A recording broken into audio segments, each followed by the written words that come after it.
So, have you ever heard that phrase "sick and tired of being sick and tired"?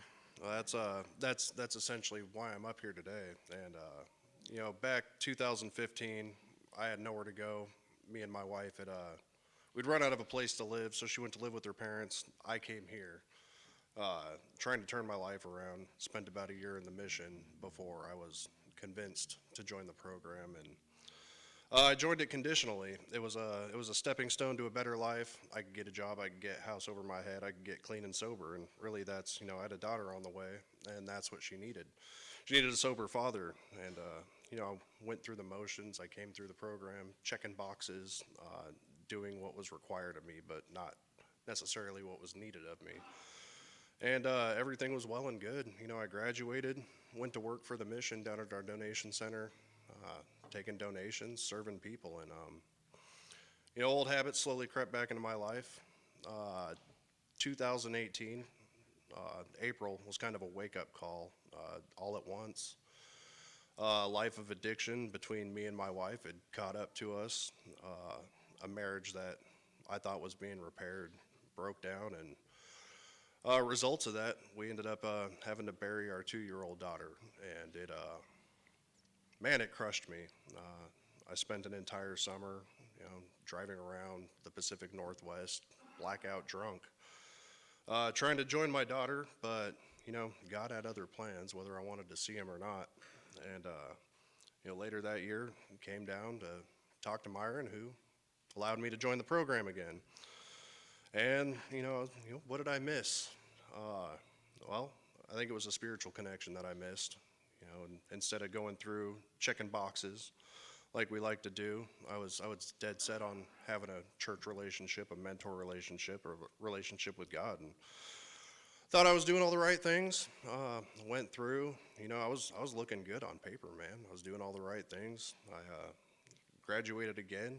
Everybody loved me. Got a job with my church. Was doing good there. Uh, Man, this is tough. Wound up getting a secondary job with another one of my mentors, and life was going good. Sober, making money, had a roof over my head, and about 3 years passed. And after a nice hot day in the shop, I convinced myself that I'd earned a drink, and I set some rules for myself. It's going too far if it affected the roof over my head or my job. And time went on. I refused to acknowledge it, but it slowly started affecting both of those things. I wound up getting fired from that job, bounced around to a couple other jobs, just drinking more and more and more and more. And, I missed something then too. And one day I woke up late for work and was walking to work, 7-Eleven up the street here, and pouring rain. Called my coworker to let him know I'd be late. He yelled at me, which is understandable. He had things that he had to do, and hung up the phone and walked a couple more blocks. And man, I just asked myself, what are you doing? Like, you can't do this anymore. And so I called my guy back, quit my job right there on the spot, and got a hold of my buddy Adam, told him I needed to talk to Myron. I didn't want to come back and join the program. I just wanted advice from Myron. I came down here and talked to him. Myron gave me the advice I didn't want. Join the program. Man, and I love Myron for that. It's always good advice, whether or not you want to hear it. And, Myron's asked me a frequent question over the last year: what's different this time? And honestly, the one thing I could say is what's different is that wholehearted surrender to God, right?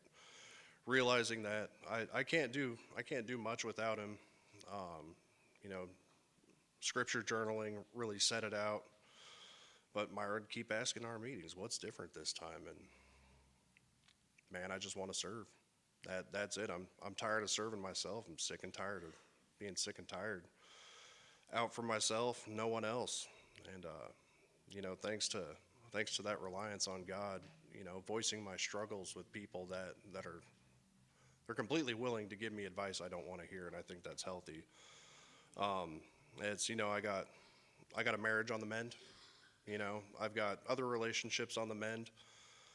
Um, yeah, that's I don't have much else to say, man. God's good, and I'm thankful for another chance to live life the right way. I'm here to serve. I love you all, and thank you for your time.